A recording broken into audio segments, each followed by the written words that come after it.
ಧಾರ್ಮಿಕ ಪ್ರಚಾರ ಸಾಮಗ್ರಿಗಳು ವಿಭೂತಿಯಿಂದ ಹಿಡ್ಕೊಂಡು ವಿಭೂತಿ ಕಣ ಪೂಜೆಗೆ ಬೇಕಾದಂಥ ಎಲ್ಲ ಸಾಮಗ್ರಿಗಳು ಈ ಅಂಗಡಿಗಳಲ್ಲಿ ದೊರಕುತ್ತವೆ.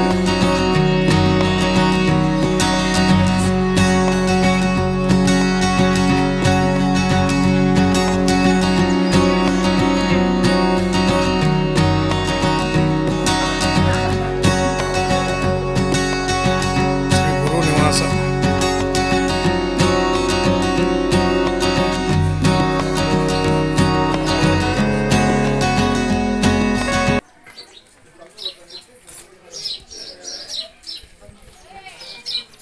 ಅಜ್ಜಾರ, ಇದು ನೀವು ಅಲ್ಲಿ ಅಂಗಡಿ ಹಾಕಿದ್ರಲ್ಲ, ಇಲ್ಲಿ ಏನೇನು ಸಿಗ್ತಾವೆ? ದಾರ ಇವು ಅಗರಬತ್ತಿ ವಿಭೂತಿ ಹಾಂ, ಎಲ್ಲ ಸಿಗ್ತಾವೆ. ಅಂದ್ರೆ ಪೂಜಾ ಸಾಮಗ್ರಿಗಳೆಲ್ಲ ಸಿಗ್ತಾವೆ. ಆಮೇಲೆ ದಾನಮ್ಮನ ಫೋಟೋ ಗಿಟೋ ಎಲ್ಲ ಸಿಗ್ತಾವೆ.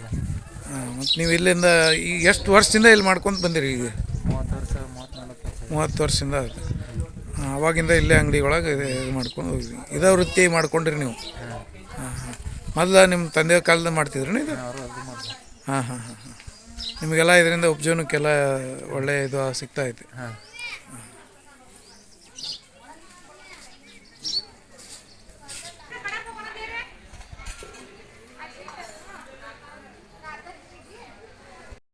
ತಮ್ಮ ಹೆಸರು ಗುರು ಹಿರೇಮಠ ಗುಡ್ಡಾಪುರ.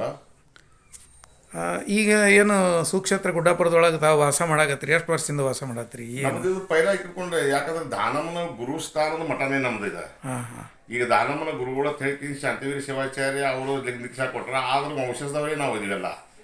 ಈಗ ಇದ್ದ ಪಟ್ಟದೇವ್ರು ಇದ್ದವ್ರು ಇದು ನಮ್ಮ ಚಿರಂಜೀವಿ ಅದ. ಆದ್ರೂ ದಾನಮ್ಮದು ದೊಡ್ಡ ಮಹಿಮಾ ಐತಿ. ದಾನಮ್ಮ ಅದು ಪೈಲ ಹಿಡ್ಕೊಂಡಾಕಿ ದಾನಶೂರು ದಾನಮ್ಮ ಅಂತ ಹೇಳ್ಕಿಂದ 12ನೇ ಶತಮಾನದಾಗ ಆಗಿದ್ದ ಕಾಲ ಐತಿ, ಬಸವ ಪೂರ್ವ ಕಾಲದಾಗ ಐತಿ.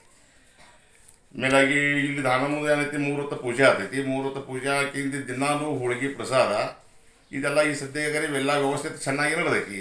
ಇಲ್ಲಿ ಬರುವ ಜನ ಹೆಚ್ಚು ಕರ್ನಾಟಕ ಜನ ಹೆಚ್ಚು ಬರ್ತೈತಿ. ನಮ್ಮ ಮಹಾರಾಷ್ಟ್ರದ ಆಧಾರ ಸಹಿತ ನಮ್ಮ ಗಡಿನಾಡು ಭಾಗದಷ್ಟು ಜನ ಹೆಚ್ಚು ಬರ್ತೈತಿ. ಕರ್ನಾಟಕ ಮಂದಿ ಕಾಲ ವ್ಯವಸ್ಥೆ ಅನುಕೂಲ ಕರ್ನಾಟಕ ಗೌರ್ಮೆಂಟ್ ಇದ್ದಿದ್ದು ಕರ್ನಾಟಕ ಭವನ ತೆಗೆದು ಅನೇಕ ಸುವಿಧಾ ಕೊಟ್ಟೈತಿ. ಇಲ್ಲಿ ನಮ್ಮ ಮಹಾರಾಷ್ಟ್ರ ಶಾಸನದೇ ನಾವು ಮಹಾರಾಷ್ಟ್ರದಾಗಿದ್ದ ಎಷ್ಟು ಬೇಕಷ್ಟು ನಮಗೆ ಅಷ್ಟು ನಿಧಿ ಕೊಟ್ಟಿಲ್ಲ. ಆದರೂ ಇನ್ನು ಮುಂದಿನ ಕಾಲದಾಗ ಸಿಗಬಹುದು. ಈಗಿದ್ದ ಕಮಿಟಿ ಆಗಲಿ ಪೈಲಾದ ಕಮಿಟಿ ಆಗಲಿ ಎಲ್ಲರೂ ಚೆನ್ನಾಗಿ ಕೆಲಸ ನಡೆದೈತಿ. ಫಕ್ತ ಇಷ್ಟಕ್ಕೆ ಜ್ಞಾನ ಭಕ್ತರ ಕಾಲ ಜನ ಇರೋ ವ್ಯವಸ್ಥೆ ಆದ್ರೆ ಅದಕ್ಕೆ ಜನ ಲೌಕರ ಅಂದ್ರೆ ಜಲ್ದಿ ಆದಷ್ಟು ಮಟ್ಟಿಗೆ ಲೌಕರ ಜನ ಮಾಡಿದ್ರೆ ಭಾಳ ಉತ್ತಮ ಆತೈತೆ ಅನ್ನೋದೊಂದು ಮಾತೊಂದು ಹೇಳಿ, ಈಗಾದರೂ ಎಲ್ಲ ಕಟ್ಟಡ ನಡೆದಾವ. ಈಗಾದರೂ ನಿಮ್ಗೆ ಹೇಳ್ತೀನೋ ಅನೇಕ ಕೆಲಸ ನಡೆದಾವ. ಅದಕ್ಕೆ ಎಲ್ಲರೂ ಕೋಆಪರೇಷನ್ ಬೇಕು. ಭಕ್ತರದಾಗಲಿ, ಊರಾನವ್ರದಾಗಲಿ, ಪೂಜಾರವ್ರದಾಗಲಿ, ಸ್ಥಾನಿಕ ಆಗಲಿ, ಕಮಿಟಿ ಎಲ್ಲರೂ ಒಂದು ಏಕರೂಪ ಆಗಿ ಒಂದು ದೇವಸ್ಥಾನ ಅಭಿವೃದ್ಧಿ ಹೆಂಗೆ ಆಗ್ತೈತಪ್ಪ ಅನ್ನೋದು ಇದ್ರ ಕಾಲಾಗಿ ಎಲ್ಲರೂ ಪ್ರಯತ್ನ ಮಾಡೋದು ಭಾಳ ಗರದೈತಿ. ಬರೀ ಒಬ್ಬನೇ ಮಾಡೋ ಆತಿರಂಗಿಲ್ಲ. ಹನಿ ಹನಿ ಕೂಡಿ ಹಳ್ಳ ಆಗ್ತೈತಿ. ಆ ಪದ್ಧತಿಯಲ್ಲಿ ನಾವೆಲ್ಲರೂ ಕಮಿಟಿ ಆಗಲಿ, ಪೂಜಾರವರಾಗಲಿ, ಊರಾನವರಾಗಲಿ, ಭಕ್ತರಾಗಲಿ ಎಲ್ಲರೂ ಏಕತ್ರ ಬಂದ ಅದ್ರ ಏನು ಡೆವಲಪ್ಮೆಂಟ್ ಮಾಡೋದು, ಹೆಂಗೆ ಮಾಡೋದು ಅನ್ನೋದೊಂದು ಎಲ್ಲರೂ ಅಂತಕ್ಕೊಂದು ಅಭಿಪ್ರಾಯ ತೊಗೊಂಡು ಆ ಪದ್ಧತಿಯಲ್ಲಿ ಮಾಡ್ರೆ ನಮ್ಮ ದೇವಸ್ಥಾನ ಉಚಿತವಾಗಿ ಇನ್ನೂ ಬೆಳಿಲಾಕ ಮಾತ್ರ ಅನುಕೂಲ ಐತಿ.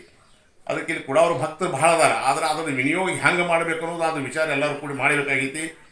ಇಷ್ಟು ನನ್ನ ಅಭಿಪ್ರಾಯ ಅಂತ ಹೇಳಿ. ಇಲ್ಲೇ ಭಕ್ತರ ಸಲುವಾಗಿ ಏನು ಯಾತ್ರಿ ನಿವಾಸ ಎಲ್ಲ ಮಾಡಿದಾರಲ್ಲ, ಜನಕ್ಕೆ ಈಗ ಅದು ಕಡಿಮೆ ಆಗ್ತೈತಿ ಅನ್ನೋದು ಒಂದು. ಅದು ಕಡಿಮೆ ಆಗ್ತಂದ್ರೆ ಇದ್ದಿದ್ದು ಒಂದು 36 ರೂಮ್ಗಳಿದ್ದು ಅದೊಂದು ವಾಸ್ತುಶಾಸ್ತ್ರ ಪ್ರಮಾಣ ಒಂದು ಅಡಚಣೆ ಬರ್ತೈತೆ ಅಂತ ಹೇಳಿಕಿಸಿಂದ ಅವೆಲ್ಲ ಕೆಡವಿಕಿಸಿಂದ ಅಲ್ಲಿ ಒಂದು ನಿಯೋಜಿತ ಯಾನ ಮಾಡೋದು ಅನ್ನೋದು ಕಮಿಟಿ ಅವ್ರು ಕರಾಚಾರ. ಅದು ಮತ್ತೆ ಮುಂದಿನ ಮಗಲ ಆಚೆ ಕಡೆ ಎಲ್ಲೇ ಮತ್ತೊಂದು ಜಾಗಗಳು ರೂಮ್ ಕಟ್ಟವ್ರದಾರ. ಅವರು ಕಟ್ಟಾಗಿರುತ್ತೆ ಹಿಂಗೂ ಏನಿಲ್ಲ. ಆದ್ರೆ ಇಷ್ಟಕ್ಕೆ ಅದು ಕಟ್ಟಿ ಕಿಸಿಂದ ಅದು ಕೆಡವಿದ್ರೆ ಅನುಕೂಲ ಆಗ್ತಿತ್ತು. ಈಗ ಆಲ್ರೆಡಿ ಭಕ್ತರಿಗೆ ಏನ ಐತಿ ಅಡಿಗೆ ಮಾಡೋದಕ್ಕೂ ಜನ ಒಂದು ಪ್ರಾಬ್ಲಮ್ ಬರಲಾಗೈತಿ. ಆದ್ರೂ ಅದು ಹಿಂದಿಲ್ಲ ಸಾಲ್ವ್ ಆಗ್ಬಹುದು. ಅದೇನಷ್ಟು ಭಾಳ ಪ್ರಾಬ್ಲಮ್ ಐತಿ, ಹಿಂಗೂ ಏನಿಲ್ಲ. ಒಂದು 200 ರೂಮ್ಗಳು ಈಗ ಆಲ್ರೆಡಿ ಇದಾವೆ. ಈ ಸದ್ಯ ಅದಾವ್ರಿ ರೂಮ್. ಆದ್ರೆ ಪಕ್ಕಕ್ಕೆ ಅಡಿಗೆ ಮಾಡೋ ರೂಮ್ಗಳು ಭಾಳ ಇಲ್ಲ. ಅಡಿಗೆ ಮಾಡೋ ರೂಮ್ಗಳು ಅದು ಗುಡಿ ಪಕ್ಕದಾಗೆ ಬೇಕು. ಅಂದ್ರೆ ಅನುಕಾಲಾಗ ಒಂದು ಜನ ಮಾಡ ದೇವಸ್ಥಾನ ಜಾಗದಿ ತೊಗೊಂಡು ಹಾಕೊಂಡ ಆ ಜಾಗದಲ್ಲಿ ಮಾಡೋದು ನಾಳೆ ಹಿಂದಿನ ನಾಳೆ ಮಾಡ್ತಾರೆ. ಅದಕ್ಕೆ ನಮ್ಮ ಎಲ್ಲಾದ್ರೂ ಸಹಕಾರ ಅನ್ನೋದು ಭಾಳ ಮುಖ್ಯ ಐತಿ. ಯಾಕಂದ್ರೆ ಎದಕ್ಕಾದ್ರೂ ಕೋಆಪರೇಷನ್ ಇದ್ದಾಗೆ ಅದು ಡೆವಲಪ್ ಆಗಿರ್ತೈತಿ. ಕೋಆಪರೇಷನ್ ಇರ್ಲಿಕ್ಕೆ ಡೆವಲಪ್ ಆಗಂಗಿಲ್ಲ. ಕರೆಕ್ಟ್. ಅವ್ರು ಯಾರೇ ಇದ್ರು ಸಹಿತ ಅದಕ್ಕೆ ಒಂದಕ್ಕೊಂದು ಸಹಕಾರ ಮಾಡ್ಕೊತ ಹೋಯ್ತಂದ್ರೆ ಅದು ಡೆವಲಪ್ ಆಗ್ತೈತಿ.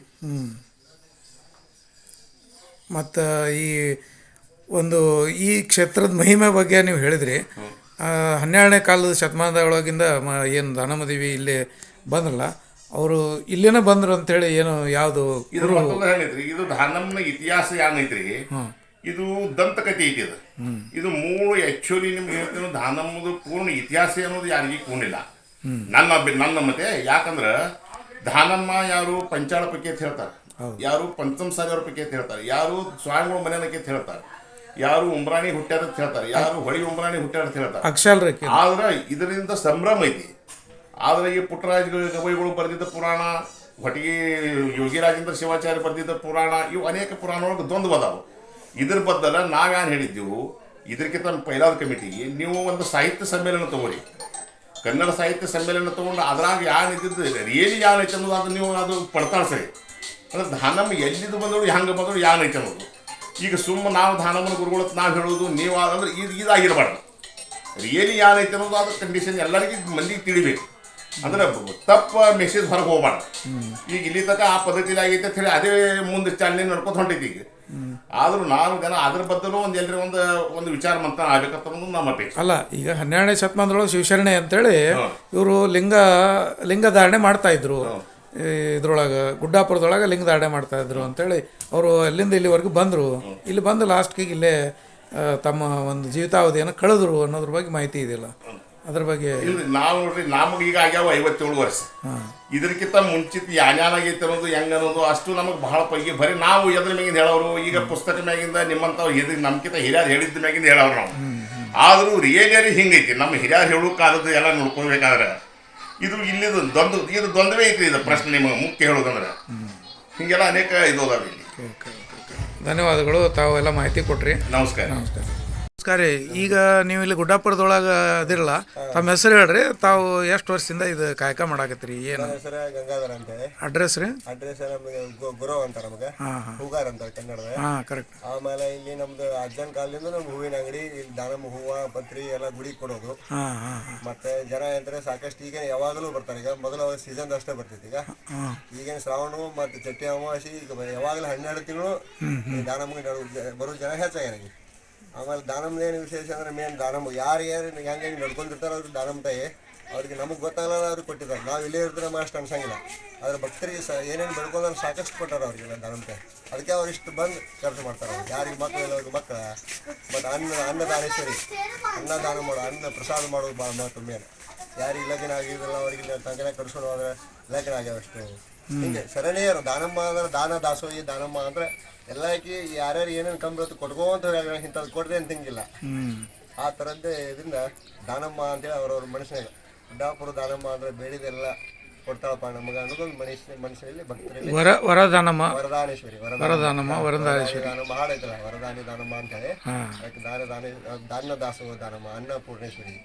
ಹಿಂಗೆ ದಾನಮ್ಮದ ಕೋಳಿಗೆ ನೈವೇದ್ಯಕ್ಕೆ ದಿನ 3 ಹೊತ್ತು ಪೂಜೆಗೆ ಹಿಂಗೆಲ್ಲ ಇಲ್ಲೇ ಮಡಿ ಮಾಡಿ ಎಲ್ಲ ಮುಗಿಸ್ತಾರೆ. 3 ಹೊತ್ತು ಪೂಜೆ ಹಿಂಗೆಲ್ಲ ಮೊದಲಿಂದ ನಡ್ಕೊಂಡು ಬರ್ತೈತಿ. ಈಗೂ ಹಂಗೆ ಅದೇ ಥರನೇ ಕಂಟಿನ್ಯೂ ಆಗೈತಿ. ಮೊದಲು ನೀವು ಈ ಅಂಗಡಿ ಸ್ಟಾರ್ಟ್ ಮಾಡಿದಾಗ ಎಷ್ಟು ವರ್ಷದ ಹಿಂದೆ ಅಂಗಡಿ ಸ್ಟಾರ್ಟ್ ಆಗಿತ್ತು? ನಮ್ಗೆ ತಿಳಿಯೋದಕ್ಕೆ ಈಗ ನಮ್ಗೆ 50 ವರ್ಷ, 20-30-35 ವರ್ಷದಿಂದ ನಮ್ಗೆ ಅಂಗಡಿ. ಅವಾಗ ಭಕ್ತರ ಸಂಖ್ಯೆ ಕಡಿಮೆ ಇತ್ತಲ್ಲ? ಸ್ವಲ್ಪ ಕಮ್ಮಿ ಐತೆ. ಜಾತ್ರೆಗೆ ಬರೋದು, ನಡುವೆ ಶ್ರಾವಣದಾಗ ಬರೋದು, ಹಿಂಗೆ ಸೀಸನ್ ವೈಸ್ ಬರ್ತಿತ್ತು. ಈಗ ಏನೈತಿ, ಸುಟ್ಟಿ ರವಿ ಏನು ಅನುಕೂಲ ಗಾಡಿ ಯಾವ ಕಾರ್ ಅದೆಲ್ಲ ಯಾವಾಗ ಹಿಂಗೆ ಹೋಗ್ಬೇಕಂತ ಅವಾಗೆಲ್ಲ ಬಂದೇ ಬಿಡ್ತಾರೆ ಗುಡಿ. ಜನ ಪಾದಯಾತ್ರೆಯಿಂದನೂ ಬರ್ತಾ ಇದ್ದಾರೆ. ಪಾದಯಾತ್ರೆ ಸಾಕಷ್ಟು ಎಲ್ಲ ಊರಿಂದನೂ ಈ ಗ್ರೂಪ್ ಆಗಿ ನಡ್ಕೊಂತ ಬಂದೇ ಬರ್ತಾರೆ ಗುಡಿ. ನಿನ್ನೆ ಬಂದಾರೆ ಎಷ್ಟೋ ಜನ, 100-200 ಜನ ಬೆಳಿಗ್ಗೆ ಬಂದಾರೆ. ಇದಕ್ಕಿಂತ ಮೇಲೆ ಬೆಳಿಗ್ಗೆ ಅವರು ಬಂದಿದ್ದಾರೆ. ಎರಡು ತಂಡ ಅವರು, ಜಮಖಂಡಿ ಅವರು, ಹಿಂಗೆಲ್ಲ ಬಿಜಾಪುರ ಎಲ್ಲಾ ಕಡೆ ಸುತ್ತಮುತ್ತ ತಮ್ಮ ಅನುಕೂಲ ಮಂದಿ ಆದ್ರೆ ಬಂದೇ ಬಿಡ್ತಾರೆ ಅವರು. ಆಮೇಲೆ ಇಲ್ಲಿ ಬಂದ ಭಕ್ತರಿಗೆ ಏನೇನು ಫೆಸಿಲಿಟಿ ಏನೇನು ಅದಾವ ಅಂತ ಎಲ್ಲ ಅನುಕೂಲ ಆಗಿದೆ. ಇನ್ನೊಂದು ಇರಾಕ್ ಭಾಳ ವ್ಯವಸ್ಥೆ ಬೇಕಾಗಿತ್ತು ಅವ್ರಿಗೆ. ಇರ್ಲಾಕ್ ರೂಮ್ಗಳು ಹಿಂಗಾಗಿ ಅದು ಭಾಳ ಮಹತ್ವ ಐತಿ. ಮೊದಲು ಈ ಗುಡಿ ಆ ಕಡೆ ಕಟ್ಟಡ ಮಾಡಕಂತ ಮೊದಲು ಇರ್ಲಾಕ್ ಅನುಕೂಲ ಮಾಡ್ತಾನೆ, ಇನ್ನೂ ಭಾಳ ಅನುಕೂಲ ಆಕೈತೆ ಅವ್ರಿಗೆ. ಅದನ್ನ ಅಡಿಗೆ ಮಾಡಕ್ಕೆ ಅವ್ರಿಗೆ ಬಂದ್ರೂಪ್ಲಿ ಇರ್ಲಾಕ ರೂಮ್ಗಳು ಅದನ್ನ ಜಾಸ್ತಿ ದೇವಸ್ಥಾನ ಕಟ್ಟಡ ಮಾಡ್ಬೇಕಷ್ಟೇ ಅವರು. ಈಗ ಪ್ರಸಾದ ವ್ಯವಸ್ಥೆ ಮಾಡಿದಾರಲ್ಲ, ಕರ್ನಾಟಕ ಭವನ ಅಂತೇಳಿ ಹೊಸದಾಗಿ ಒಂದು ಸ್ಟಾರ್ಟ್ ಮಾಡ್ಯಾರ. ಅದರಿಂದ ಜನಕ್ಕೆ ಈಗ ಇಲ್ಲಿ ಭಾಳ ಹಟ್ಟ ಐತಿ ಮೊದಲಿನ ಹಳೆ ದಾಸು. ಹೌದು, ಅದನ್ನ ತೆಗೆದುಬಿಟ್ಟು ಅಲ್ಲಿ ಕರ್ನಾಟಕ ಭವನದಾಗ ಯಾಕೆ ಮಾಡಿದ್ರೆ ಅಂದ್ರೆ ದೊಡ್ಡ ಪ್ರಮಾಣದಾಗ ಮಾಡ್ಯಾರ. ಎಷ್ಟೋ ಜನ ಬಂದ್ರೆ ಒಂದೇ ಸರ್ತಿ ಊಟಕ್ಕೆ ಕೊಡಕ್ಕೆ ಅನುಕೂಲ ಆಗೈತೆ. ಮತ್ತೆ ಗಾಡಿ ಅದು ಪಾರ್ಕಿಂಗ್ ಮಾಡಿದ್ರೆ ಅಂದ್ರೆ ಮಂದಿಗೆ ತೊಂದರೆ ಆಗೋದಿಲ್ಲ. ಇಲ್ಲಿ ಭಾಳ ಹಟ್ಟ ಆಗೈತೆ ಅಂತ ಎಲ್ಲ ನೀಡೋರಿಗೆ ಕುಂದ್ರವ್ರಿಗೆ ಅನುಕೂಲ ಭಾಳ ಆಗಿದೆ. ನಾವು ದಾಸೋಗಿ ಮುಂದೆ ಬರ್ಬಾರ್ದು ಹಂಗೆ ಬೆಳಿತಾನೆ ಹೋಗುದು. ಅದ್ರ ಸಲುವಾಗಿ ಜಾಗ ತೊಗೊಂಡಿಟ್ಟಿದ್ರೆ ಅಲ್ಲೇ ಅದ್ರ ಮಾಡಿಬಿಟ್ರು ಅವ್ರಿಗೆ. ಈಗ ಜೀರ್ಣೋದ್ಧಾರ ಮಾಡಾಕತ್ತಾರಲ್ಲ, ಇನ್ನೂ ಯಾಕೆ ಮುಗಿವಲ್ದು? ಇದು ಭಾಳ ದಿವಸ ನೋಡಾಕತ್ತೀವಿ, ಯಾಕೆ ಅರ್ಧಂಬರ್ಧ ಅನ್ಸಾಕತ್ತೈತಿ? ಇನ್ನೂವರೆಗೂ ಆಗ್ತಾ ಇಲ್ಲ ಅಂತೇಳಿ ನಾವು ಅದು ಸ್ವಲ್ಪ ಭಕ್ತರದ ಏನೋ ಸ್ವಲ್ಪ ನಡೆದ ಆಗ್ತಾವ ದಾನಮ್ ಟೈಮ್ ಸ್ವಲ್ಪ ಬ್ಯಾಕ್ ಆಗಿದೆ ಸ್ಲೋ ಆಗಿರೋದು ಕೆಲಸ ಇನ್ನು ನೋಡೋಣ ಏನೇನು ಆಗ್ತದ್ರಿ ಎಲ್ಲ ಮಾಡಿದ್ರೆ ಭಾಳ ಅನುಕೂಲ ಆಗ್ತೈತಿ ಭಾಳ ಎಲ್ಲ ಭಕ್ತರಿಗೆ ಮಾಡೋದು. ಮತ್ತೆ ನೀರಿನ ಒಂದು ನಮ್ಮ ಜಗ್ ಭಾಳ ನೀರಿನ ಸಮಸ್ಯೆ ಭಾಳ ಐತಿ. ನೀರಿನ ಭಾಳ 24 ತಾಸು ನೀರು ನಮ್ಮ ಗುಡಿಗೆ ಅದು ಅಂದ್ರೆ ಮತ್ತೆ ಇನ್ನೂ ಸಾಕಷ್ಟು ರೋಡ್ ಅಂತ ಹೈವೇ ರೋಡ್ ಮಾಡ್ದಂತ ಹೇಳಿ ಎಂದೇ ಜಗದೀಶ್ ಶೆಟ್ಟರ್ ಇದ್ದಾಗ ಹೇಳಿರೋದು ಈ ಮುಚ್ಚುವಂಡಿ ಏನಿದೆ ಚರ್ಚೆ ನಡು ಕೂಡಿಸಿಬಿಟ್ಟು ಹೈವೇ ರೋಡ್ ಅಂತ ಹೇಳಿ ಬಿಜಾಪುರದಿಂದ ಬರೋದು ಇದು ಹೈವೇ ರೋಡ್ ಮಾಡ್ತಾ ಇದ್ದಾರೆ. ನಡಬಾರಕ್ಕೆ ಹೈವೇ ಇರ್ಲಾರ್ದಕ್ಕೆ ಇಷ್ಟು ಡೆವಲಪ್ ಹೈವೇ ಒಂದು ಆದ್ರೆ ಮತ್ತೆ ಇನ್ನು ಪಂಡಾಪುರ ತುಳಜಾಪುರಕ್ಕಿಂತ ಹೆಚ್ಚಿನ ಡೆವಲಪ್ಮೆಂಟ್ ಆಗ್ತೈತೆ ಅಂತೇಳಿ. ಎಸ್, ಥ್ಯಾಂಕ್ ಯು, ಧನ್ಯವಾದಗಳು. ನಮಸ್ಕಾರ. ನಮಸ್ಕಾರ. ಇದು ಗುಡ್ಡಾಪುರದಲ್ಲಿ ಕರ್ನಾಟಕ ಸರ್ಕಾರದವರು ಸರ್ಕಾರದ ವತಿಯಿಂದ ಕರ್ನಾಟಕ ಭವನ ಎಂಬ ಪ್ರಸಾದ ನಿಲಯವನ್ನು ಮಾಡಿಕೊಟ್ಟಿದ್ದಾರೆ. ಈ ಧಾರ್ಮಿಕ ದತ್ತಿ ಇಲಾಖೆ ವತಿಯಿಂದ ಈ ಒಂದು ಯೋಜನೆಯನ್ನು ತೆಗೆದುಕೊಂಡು ಬಂದು ಇಲ್ಲಿ ಭಕ್ತರಿಗೆ ಅನುಕೂಲ ಮಾಡಿಕೊಟ್ಟಿದ್ದಾರೆ. ಅವೆಲ್ಲ ನೋಡ್ತಾ ಇರ್ಬೋದು. ವಿಶಾಲ ಪ್ರದೇಶವಾಗಿದೆ.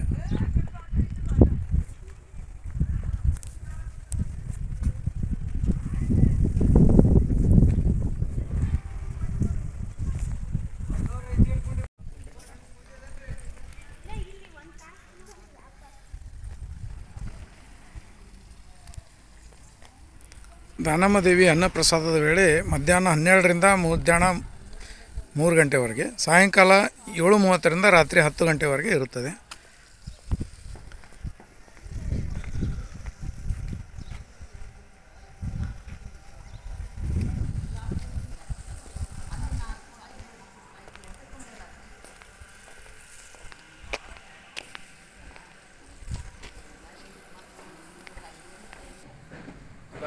ಈ ಒಂದು ಪ್ರಸಾದ ನಿಲಯವನ್ನು ಸುಮಾರು 5 ಕೋಟಿ ವೆಚ್ಚ ಮಾಡಿ ಈ ಪ್ರಸಾದ ನಿಲಯವನ್ನು 16/2/2022 ತಾರೀಕು ಉದ್ಘಾಟನೆ ಮಾಡಿದ್ದಾರೆ.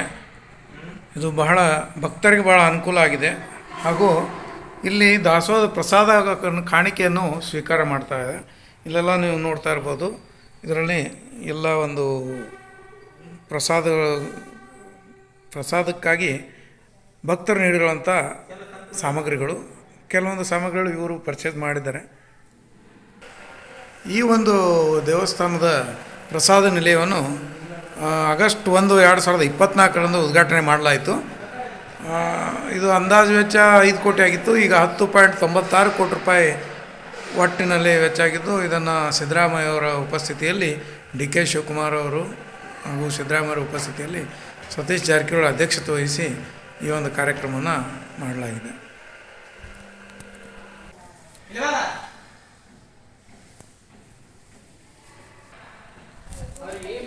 ಕುಂದ್ರಾಕ ಅಲ್ಲ 500 ಮಂದಿ ಹಿಡಿತೈತೆ. ಎಷ್ಟು ಮಂದಿ ಹಿಡಿತೈತೆ? 1500 ಮ್ಯಾಲೆ ಹಿಡಿತೈತೆ. 1000 ತನ 1000 ಜನ ತನಕ. ತಾವೆಲ್ಲ ವೀಕ್ಷಕರೇ ಇಲ್ಲಿ ನೋಡ್ತಾ ಇರ್ಬೋದು. ಎಲ್ಲರಿಗೂ ಇದು SS ಸ್ಟೀಲ್ನಿಂದ ತಯಾರು ಮಾಡಿದಂಥ ಆಸನಗಳು ಭಾಳ ನೀಟಾಗಿ ಎಲ್ಲ ಒಂದು ಇದು ಮಾಡಿದ್ದಾರೆ. ತಾವು ನೋಡ್ತಾ ಇರ್ಬೋದು. ಇದರಲ್ಲಿ ಪ್ರತಿಯೊಂದು ಊಟ ಆದ ನಂತರ ಊಟಕ್ಕೆ ಬಡಿಸೋರು ಇಲ್ಲಿ ಸಿಬ್ಬಂದಿ ವರ್ಗದವರು, ಹಾಗೂ ಊಟ ಆದ ನಂತರ ಅದನ್ನ ಕ್ಲೀನ್ ಅವರೇ ಮಾಡ್ತಾರೆ. ಅಂದರೆ ಏನು ತಟ್ಟೆಗಳನ್ನು ನಾವೆಲ್ಲ ಒಂದು ಕ್ಲೀನ್ ಮಾಡಬೇಕಾಗ್ತೈತಿ.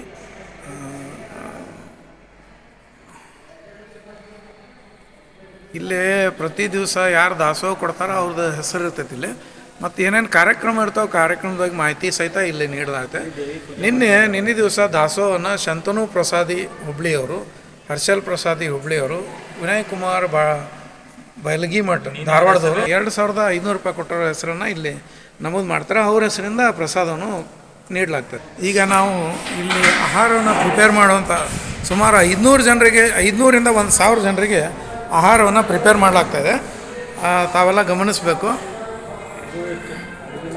ಅಡುಗೆ ಮಾಡೋರು ಹೆಣ್ಮಕ್ಳು ಇರ್ತಾರೆ 3 ಮಂದಿ. ಹಾಂ, ಇಲ್ಲಿ ಸಿಬ್ಬಂದಿ 3 ಜನ ಸಿಬ್ಬಂದಿ. ಎಷ್ಟು ಜನ ಸಿಬ್ಬಂದಿ ಇದ್ದಾರೆ?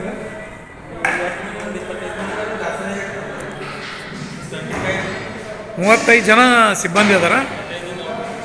ಮತ್ತು ತಾವೆಲ್ಲ ನೋಡ್ತಾ ಇರ್ಬೋದು, ಇವೆಲ್ಲ ಆಹಾರವನ್ನು ಸ್ಟೀಮ್ ಮುಖಾಂತರ ತಯಾರು ಮಾಡ್ತಾರೆ. ಸ್ಟೀಮ್ ಮುಖಾಂತರ ಇನ್ಸ್ಟಂಟಾಗಿ ತಯಾರು ಮಾಡ್ತಾ ಇದ್ದಾರೆ. ತಾವೆಲ್ಲ ಗಮನಿಸ್ತಾ ಇರ್ಬೋದು. ಇದು ಪಾಯಸ ಯಾವ ಹುಗ್ಗಿದು? ಯಾವುದು ಹುಗ್ಗಿ? ಇದು ರೀ ಮಾಡ್ತಾರೆ. ಸಜ್ಜಕ ಪ್ರಸಾದವನ್ನು ಇಲ್ಲಿ ಬಿಸಿ ಬಿಸಿ ಸಜ್ಜಕ ಪ್ರಸಾದ ಮತ್ತು ರೈಸನ್ನು ತಯಾರು ಮಾಡಿದ್ದಾರೆ. ಊಟ ಮಾಡ್ತಾರೆ. ಇವೆಲ್ಲ ಊಟದ ಒಂದು ವೀಲ್ ಚೇರ್ನಿಂದ ಮಾಡ್ತಾರೆ. ತಾವೆಲ್ಲ ಗಮನಿಸ್ತಾ ಇರ್ಬೋದು, ಇಲ್ಲ ತಾವೆಲ್ಲ ನೋಡ್ತಾ ಇರ್ಬೋದು, ಎಲ್ಲ ಮಾಡಿದ್ದಾರೆ. ಪ್ರಸಾದದ ವ್ಯವಸ್ಥೆನ ಪ್ರಿಪೇರ್ ಮಾಡ್ತಾ ಇದ್ದಾರೆ. ಯಾಕಂದರೆ ಇನ್ನು 1 ಗಂಟೆಯಲ್ಲಿ ಈ ಪ್ರಸಾದವನ್ನು 12 ಗಂಟೆ ಆಗ್ತೈತೆ. 12 ಗಂಟೆ ಆದ ನಂತರ ಎಲ್ಲರಿಗೂ ಪ್ರಸಾದ ವ್ಯವಸ್ಥೆ ಮಾಡೋದು. ಇದೆಲ್ಲ ಕ್ಲೀನಿಂಗ್ ಸೆಕ್ಷನ್ ಇದೆ. ಕ್ಲೀನ್ ಮಾಡ್ತಾರೆ.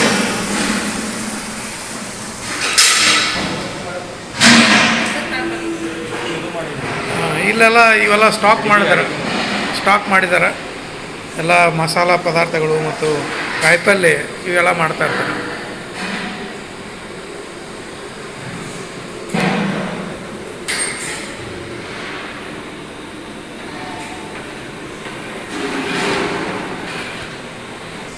ಪ್ರತಿ ದಿವಸ ಇಲ್ಲಿ ಏನೇನು ಪ್ರಸಾದಕ್ಕೆ ಏನು ಮೆನ್ಯೂ ಏನಿರ್ತೈತಿ? ಪ್ರತಿ ದಿವಸ ಸಜ್ಜಿಕ ಮತ್ತು ರೈಸ್ ಇರುತ್ತೆ. ಹಾಂ, ಸ್ಟಾಫ್ದವ್ರಿಗೆ ಇದು ಇರುತ್ತೆ. ಸ್ಟಾಫ್ದವ್ರಿಗೂ ಇರ್ತೈತಿ. ನಾಷ್ಟ ಮತ್ತು ಚಪಾತಿ ಊಟ ಇರುತ್ತೆ. ಹಾಂ, ಜೋರಾಗಿ ಹೇಳ್ರಿ. ಇದು ಸ್ಟೀಮ್ ತಯಾರು ಮಾಡೋಕ್ಕೆ ಒಂದು ಬಾಯ್ಲರ್ನಿಂದ ಇಲ್ಲಿ ಯೂಸ್ ಮಾಡ್ತಾರೆ. 2 ಬಾಯ್ಲರ್ ಇದ್ದಾವೆ. ಎಷ್ಟು ಅದಾವ್ರಿ ಬಾಯ್ಲರ್ ಕೆಪಾಸಿಟಿ? ಎಷ್ಟು ಲೀಟ್ರನ್ನು? ಒಂದು 500, 1000 ಲೀಟ್ರ್, 1000 ಲೀಟ್ರ್ನಷ್ಟು ಬಾಯ್ಲರ್ ಇರ್ಬೋದು. ಸುಮಾರು 2 ಇದಾವೆ. ಇಲ್ಲಿ ಅಡುಗೆ ಮಾಡ್ತೀರಿ ಮತ್ತು ಇದು ಮಾಡಾತಿರ್ಲ ಅಲ್ಲಿ? ಇಲ್ಲೇ ಜಾತ್ರೆ ಟೈಮ್ ಒಳಗೆ ಇದೊಂದು ವಿಶಾಲವಾದ ಪ್ರದೇಶ ಐತಿ. ಜಾತ್ರೆ ಟೈಮ್ನಾಗ ಅಲ್ಲಿ ಮಾಡ್ತಾರೆ. ಹಾಂ. ಅಂದಾಜು ಜಾತ್ರೆ ಟೈಮ್ನಾಗ ಎಷ್ಟು ಮಂದಿ ಊಟ ಮಾಡ್ತಾರೆ? 10,000 ಮೇಲೆ. 10,000 ಮಂದಿ ಊಟ ಮಾಡ್ತಾರೆ. 10,000 ಮೇಲೆ. 10,000 ಮೇಲೆ ಒಂದು ಟೈಮ್ಗೆ. ಮುಂಜಾನೆ ಮತ್ತು ಮಧ್ಯಾಹ್ನ. ಮುಂಜಾನೆ, ಮಧ್ಯಾಹ್ನ ಮತ್ತು ಸಾಯಂಕಾಲ, ರಾತ್ರಿ. ನೈಟ್ ಟೈಮ್ ಪ್ರಸಾದ ಇರುತ್ತೆ. ಹಾಂ, ಸಾಯಂಕಾಲ ಅಂದರೆ 7 ಗಂಟೆ. ಎಷ್ಟರಿಂದ ಸ್ಟಾರ್ಟ್ ಆಗ್ತೈತಿ? ಸಾಯಂಕಾಲ 7ರಿಂದ 10 ಗಂಟೆ ತನಕ ರೀ. ಹಾಂ. ಬೆಳಿಗ್ಗೆ 12ರಿಂದ 3 ಗಂಟೆ ತನಕ ಇರುತ್ತೆ ಪ್ರಸಾದ.